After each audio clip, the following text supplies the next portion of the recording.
नमस्कार। जय श्री जगन्नाथ। ज्योतिर्विद डॉक्टर सस्मिता मिश्र आपण मानक पाई नहीं आसी ए सप्ताहर साप्ताहिक राशिफल 17 नवेम्बर ठारू 23 नवेम्बर पर्यंत। आसंतु जानिमा ए सप्ताहर ग्रह मानकर अवस्थिति संपर्क रे। देवगुरु बृहस्पति वक्र अवस्था कर्कट राशि रे, केतु सिंह राशि रे, शुक्र तुला राशि रे, सूर्य बुध एवं मंगल बिछा राशि रे, राहु कुंभ राशि रे और शनि मीन राशि रे संचरण करुचंती।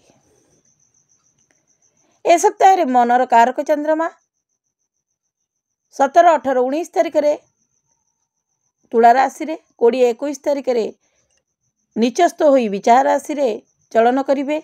मात्र बृहस्पति दृष्टि जोगु गजकेशरी जोगर सृष्टि हेबो। 23 तारिख रे धनु राशि रे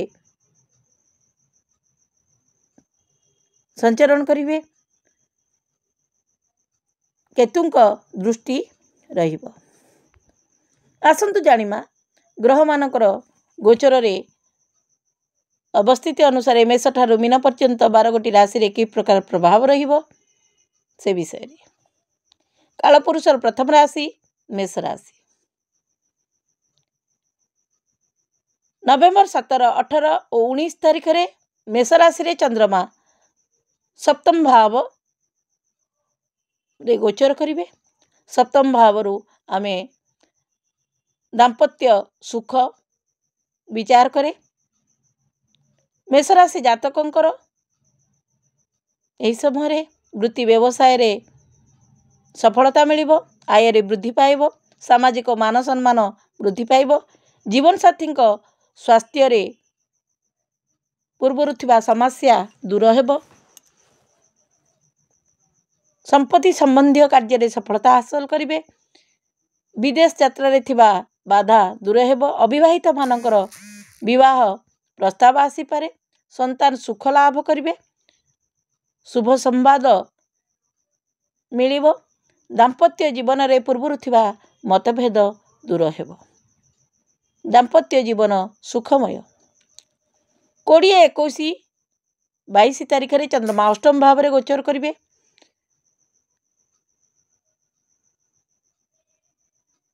मेष राशि जातक किछि समस्यार सम्मुखीन होई पारंती, पारिवारिक कलह सृष्टि होई पारे, अटकी थिबा अर्थ बा पुंजी लाभदायक हेबो, संपत्ति संबंधी कार्य रे सफलता हासिल करिवे।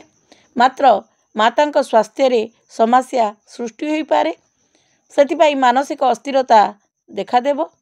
गुप्त कथा सार्वजनीन करंतु नाही, वृथा रे भ्रमण करंतु नाही एवं काहार मानी मध्यस्थी मध्य होंतु नाही, समस्या सृष्टि होई पारे।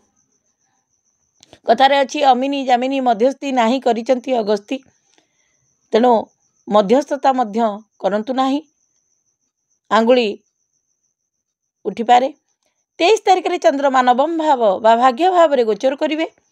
कार्य क्षेत्र रे पूर्वर अपेक्षा करिथिबा वृत्ति व्यवसाय रे पदोन्नति घटिबो, वृत्ति व्यवसाय रे नूतन नियुक्ति मिली पारे, संतान सुख लाभ करिवे, मानसिक अस्थिरता दूर हेबो, शिक्षा क्षेत्र रे सफलता लाभ करिवे।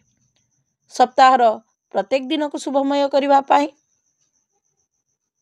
मेष राशि जातक प्रत्येक दिन प्रातः काल रे हनुमान चालीसा एवं बजरंग बाण पाठ करंतु। वृष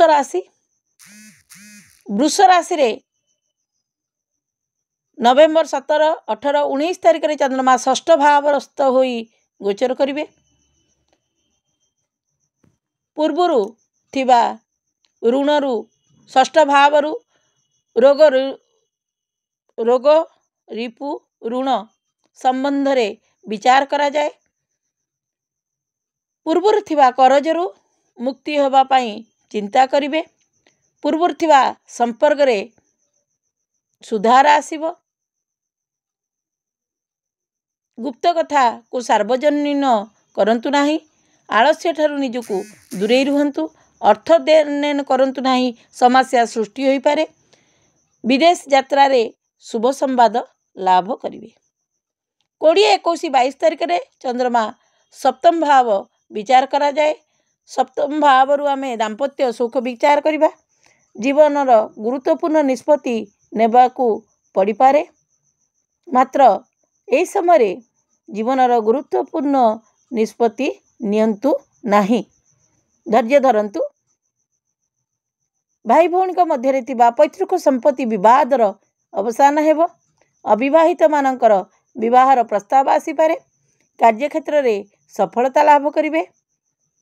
मात्र कार्यक्षेत्र बा वृत्ति व्यवसाय रे परिवर्तन करंतु नाही, ताहा मध्य धैर्य धरंतु। 23 तारिख रे चंद्रमा अष्टम भाव रे गोचर करिवे। अचानक धन लाभर जोग रही।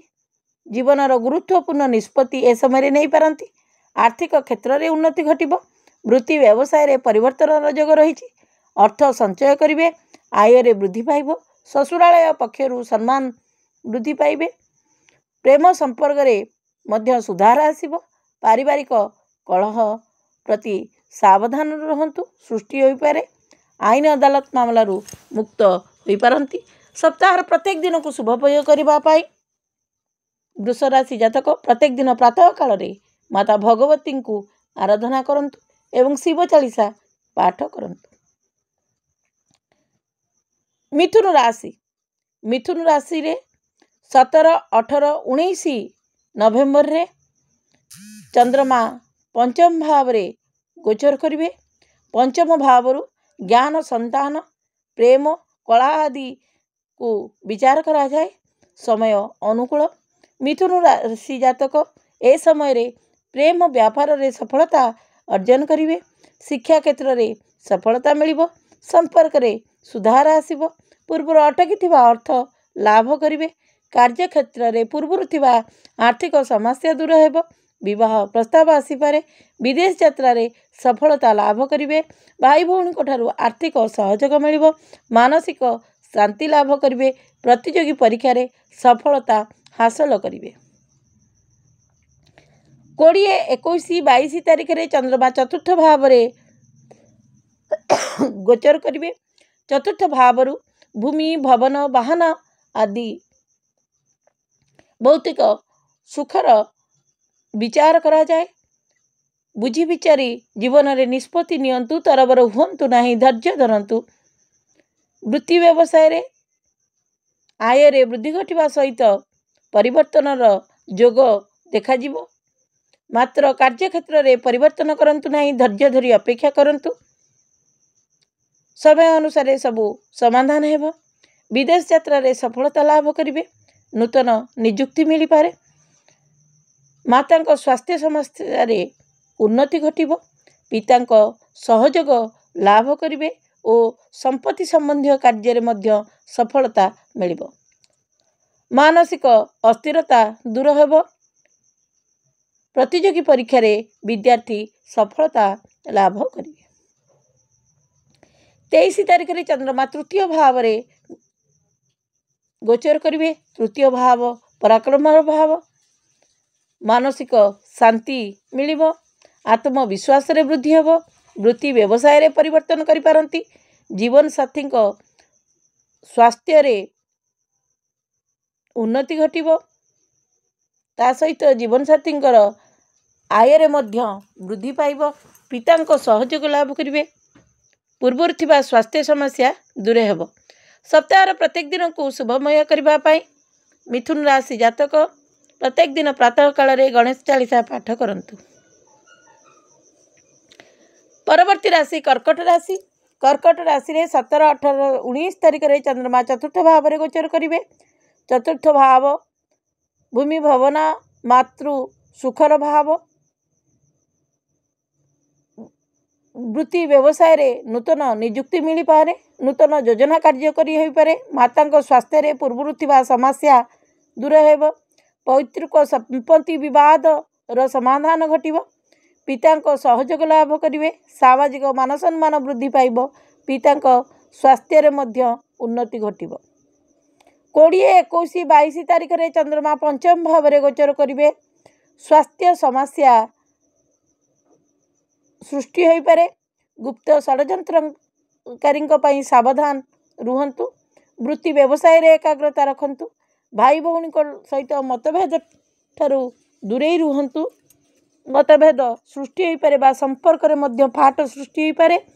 विदेश यात्रा रे थिबा बाधा दूर होब। विदेश यात्रा रे सफलता लाभ करिवे। निजर स्वास्थ्य प्रति ध्यान दियंतु। 23 तारीख रे चंद्रमा षष्ठ भाव में गोचर करेंगे।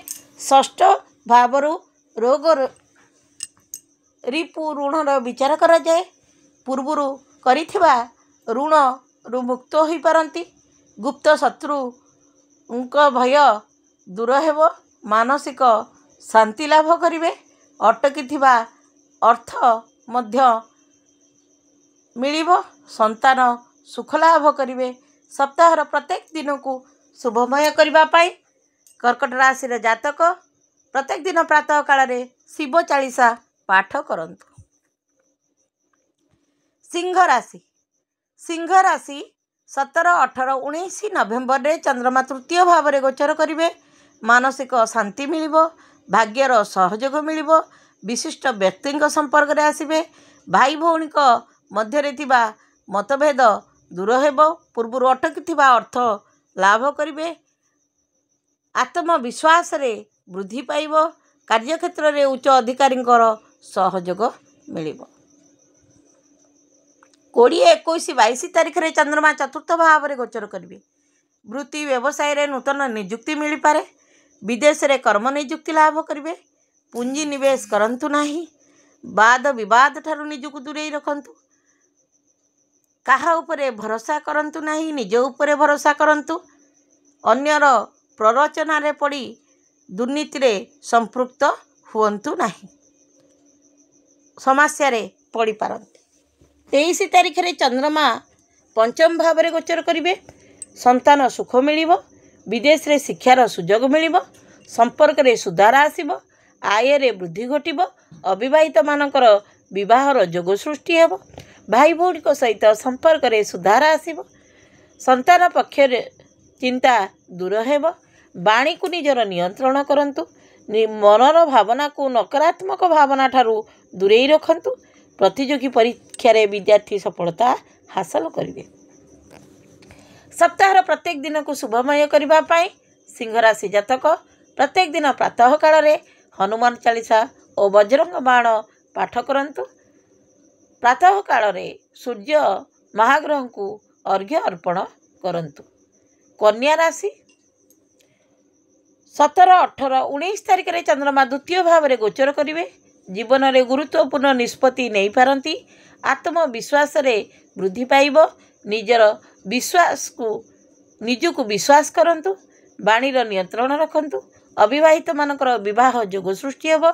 प्रेम संपर्क रे संदेह ठारू दूरे रुहंतु। परिवार को ध्यान दियंतु। वृथा व्यय करंतु नहीं। अर्थ संचय करने को चेष्टा करंतु। 20, 21, 22 तारीख रे चंद्रमा तृतीय भाव में गोचर करेंगे। संपर्क रे सुधार आसिबो।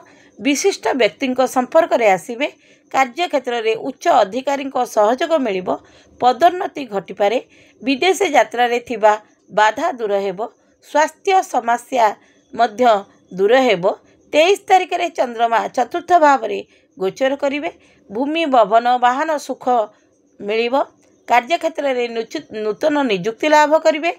पितामाता सहयोग लाभ करिवे। आय रे वृद्धि घटिबो। माता स्वास्थ्य रे उन्नति घटिबो। संतान सुख लाभ करिवे। तीर्थक्षेत्र को यात्रा करि पारंती। पितांक ठारू आर्थिक सहयोग लाभ करिवे। सप्ताहर प्रत्येक दिन को शुभमय करबा पाई प्रत्येक दिन प्रातः काल रे कन्या राशि जातक शिव चालीसा पाठ करंतु। तुला राशि 17, 18, 19 तारीख रे चंद्रमा शुक्र सहित लग्न भाव में गोचर करेंगे। वृत्ति व्यवसाय रे सफलता मिलिबो। जीवन में गुरुत्वपूर्ण निष्पत्ति नहीं पारंती। मानसिक अस्थिरता दूर हेबो। कार्यक्षेत्र रे नूतन नियुक्ति मिल पारे। पितांक सहयोग मिलिबो। पैतृक संपत्ति संबंधी कार्य सफलता हासिल करेंगे। सामाजिक मान सम्मान वृद्धि पाइब। वृथा व्यय करंतु नहीं, सावधान रुहतु। जीवन साथी सहयोग मिल। दाम्पत्य जीवन सुखमय। 21-22 तारिख में चंद्रमा द्वितीय भाव में गोचर करेंगे। अर्थ संचय प्रति ध्यान दियंतु। अर्थ अनर्थर कारण। कार्यक्षेत्र में चाप वृद्धि पाइब। कार्यक्षेत्र में उच्च अधिकारी सहयोग मिल। निजर बाणीर नियंत्रण करंतु। ससुरालय पक्षर लाभवान हेबे। 23 तारिख में चंद्रमा तृतीय भाव में गोचर करेंगे। आत्मविश्वास रे वृद्धि पाइब। भ्रमण जोग रही। कार्यक्षेत्र में नूतन नियुक्ति मिल पारे। नूतन योजना कार्यकारी हो पारे। विवाह प्रस्ताव आसीपे। विदेश यात्रा रे थिबा बाधा दूर हेबो। भाई भौणी को सहयोग लाभ करेंगे। संतान जनित चिंता दूर हो। वाहन सुख लाभ करेंगे। सप्ताहर प्रत्येक दिन को शुभमय करने माता लक्ष्मी को आराधना करंतु। विचार राशि। विचार राशि 17, 18, 19 तारिख में चंद्रमा द्वादश भाव में गोचर करेंगे। कार्यक्षेत्र में उच्च अधिकारी चाप वृद्धि पाइब। कार्य भार वृद्धि पाइब। दायित्व अधिका दायित्व जोगु निजे थक्का अनुभव करेंगे। विदेश यात्रा करिपारंती। ऋण करने को पड़िपारे, मात्र ऋण करंतु नहीं। छोट छोट कार्य रे समस्या सृष्टि हो पारे। सावधान रुहतु। संतान सुख लाभ करेंगे। प्रेम संपर्क में मध्य बाधा सृष्टि हेबो। मानसिक शांति देखा मिल। पुंजी निवेश लाभदायक हेबो। 20, 21, 22 तारिख में चंद्रमा लग्न भाव में नीचस्थ हो गोचर करेंगे। गजकेशरी जोगर सृष्टि हेबो। छलनाकारी बा षड्यंत्रकारी चिन्हट करेंगे। कार्य क्षेत्र में उच्च अधिकारी सहित मतभेद देखादेव। नूतन नियुक्ति मिल पारे। कार्यक्षेत्र में बदनाम हो पारती। अविवाहित मानकर विवाहर जोग सृष्टि हो पारे। जीवन साथी सहयोग मिल। जीवन साथी स्वास्थ्य रे उन्नति घटिब। 23 तारिख में चंद्रमा द्वितीय भाव में गोचर करेंगे। आय रे वृद्धि पाइब। अचानक धन लाभर जोग सृष्टि हेब। ससुरालय पक्षर धन लाभ करिपारंती। वृत्ति व्यवसाय रे आर्थिक लाभ करेंगे। परिवार आर्थिक सहयोग मिल। पूर्व थिबा करजु मुक्ति हो पारंती। कार्यक्षेत्र में आय रे वृद्धि घटिब। परिवर्तनर जोग मध्य रही। संतान पक्षर आर्थिक सहयोग लाभ पाइबे। सप्ताह प्रत्येक दिन को शुभमय करने विचार राशि जातक प्रत्येक दिन प्रातः काल में हनुमान चालीसा पाठ करंतु। धनुराशि। धनुराशि रे 17, 18, 19 तारिख में चंद्रमा एकादश भाव में गोचर करेंगे। अचानक धन लाभर जोग सृष्टि हेब। पूर्व थिबा समस्या मुक्त हो पारती। संतान सुख लाभ करेंगे। प्रेम संपर्क में सुधार आसीब। संपत्ति संबंधी कार्य रे सफलता हासिल करेंगे। भाई भौणी को सहयोग मिल। विदेश यात्रा करिपारंती। विदेश आमदानी और रप्तानी व्यवसाय रे मध्य वृद्धि घटिब। लाभवान हेबे। स्वास्थ्य समस्या दूर हेब। 20, 21, 22 तारिख में चंद्रमा द्वादश भाव में गोचर करेंगे। मानसिक अवसाद देखादेव। अर्थ देण नेण करंतु नहीं। ससुरालय सहित मतभेद देखा ऋण करंतु नहीं। षड्यंत्रकारी प्रति सावधान रुहतु। अटकी अर्थ लाभ करेंगे। 23 तारिख में चंद्रमा लग्न भाव में गोचर करेंगे। सप्तम भाव को गोचर कर सप्तम भाव को दृष्टि देवे। मानसिक शांति मिल। वृत्ति व्यवसाय रे सफलता हासिल करेंगे।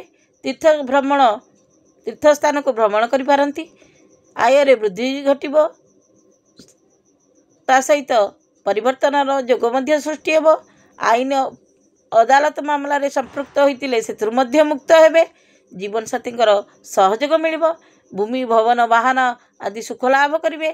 स्वास्थ्य समस्या दूर हेब।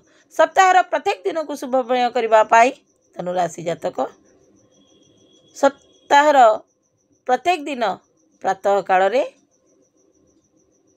शिव चालीसा पाठ करंतु। मकर राशि। मकर राशि 17, 18, 19 तारिख में चंद्रमा दशम भाव बा कर्म भाव में गोचर करेंगे। कार्यक्षेत्र में आय रे वृद्धि पाइब। नूतन योजना कार्यकारी हेब। वृत्ति व्यवसाय रे सफलता हासिल करेंगे। मूल्यवान गृह उपकरण क्रय करी गृह को आनी पारंती। पारिवारिक कलह मध्य दूर हेब। दूर विदेश रे थिले जन्ममाटी को आसी पारंती। जीवन साथी सहित पूर्वर थिबा मतभेद ता मध्य दूर हेब। दाम्पत्य जीवन सुखमय। पारिपार्श्विक व्यक्ति सहयोग लाभ करेंगे और मानसिक शांति मिल। 20, 21, 22 तारिख में चंद्रमा एकादश भाव में गोचर करेंगे। एकादश भाव होची आय भाव, लाभ भाव। अचानक धन लाभर जोग सृष्टि हेब। पूर्व थिबा अचानक धन लाभ करी पूर्व थिबा करज बा ऋण को सुझी से ऋण मुक्त हो पारती। बड़ भाई भौणी ठारे थिबा आर्थिक सहयोग मिल। विदेश यात्रा रे पूर्व सृष्टि होता बाधा दूर हेब। विदेश यात्रा रे सफलता पाइबे। सामाजिक मान सम्मान मध्य लाभ करेंगे। जीवन साथी ठारू किछि मूल्यवान वस्तु उपहार रूप में मिल पारे। संतान सुख लाभ करेंगे। 23 तारिख में चंद्रमा द्वादश भाव में गोचर करेंगे। द्वादश भाव बा आमर व्यय भाव। संपर्क रे सुधार आसिबो। पूर्व अटकी थिबा अर्थ लाभ करेंगे। ए समय करज करंतु नाही। आवश्यक होई पारे ऋण करने को, किंतु करज करंतु नाही। पारिवारिक कलह मध्य सृष्टि होई पारे। विदेश यात्रा करि पारंती। षड्यंत्रकारी ठारू निजको दूरेई यथासंभव दूरेई रखिबे। वृथा व्यय मध्य करंतु नाही। सावधान रुहंतु। सप्ताहर प्रत्येक दिन को शुभमय करबा पाई मकर राशि जातक प्रत्येक दिन प्रातः काल रे ओम नमः शिवाय मंत्र जप करंतु। कुंभ राशि रे 17, 18, 19 तारिख में चंद्रमा नवम भाव में गोचर करेंगे। नवम भाव भाग्यर भाव। भाग्यर सहयोग मिल। कार्यक्षेत्र रे आय रे वृद्धि पाइब। उच्च अधिकारी सहयोग लाभ करेंगे। विदेश यात्रा रे जोग सृष्टि हेब। तीर्थक्षेत्र को यात्रा करि पारंती। भाई भौणी सहित संपर्क रे मध्य जो पूर्व मतभेद थिला सेतिरे सुधार आसिबो। आर्थिक क्षेत्र रे उन्नति घटिबो। संतान पक्षरु थिबा चिंता दूर हेब। 20, 21, 22 तारिख में चंद्रमा दशम भाव में गोचर करेंगे। दशम भाव कर्मर भाव। कार्यक्षेत्र रे सावधानता अवलंबन करंतु। आय रे हानि घटिबो। संपर्क रे सुधार आसिबो, किंतु पितांक स्वास्थ्य रे समस्या देखादिबो। बाणी रे नियंत्रण रखंतु। समस्या सृष्टि होई पारे। भूमि भवन वाहन सुख मिलिले सुधा। संपत्ति संबंधी कार्य सफलता हासिल कले मध्य निज बाणी एवं क्रोध को नियंत्रण करंतु। नचेत विभिन्न समस्या सृष्टि होई पारे। 23 तारिख में चंद्रमा एकादश भाव में गोचर करेंगे। आत्मविश्वास वृद्धि पाइब। मानसिक अस्थिरता दूर हेब। संतान सहित पूर्व थिबा मतभेद दूर हेब। आर्थिक क्षेत्र में उन्नति घटिब। विदेश आमदानी रप्तानी व्यवसाय रे सफलता हासिल करेंगे। नूतन योजना कार्यकारी हो पारे। प्रेम विवाह करि पारंती। विदेश को मध्य यात्रा करिवार सुयोग देखा जाउछि। सप्ताहर प्रत्येक दिन को शुभमय करबा पाई कुंभ राशि जातक माँ भगवती को माँ दक्षिणकाली को आराधना करंतु। मीन राशि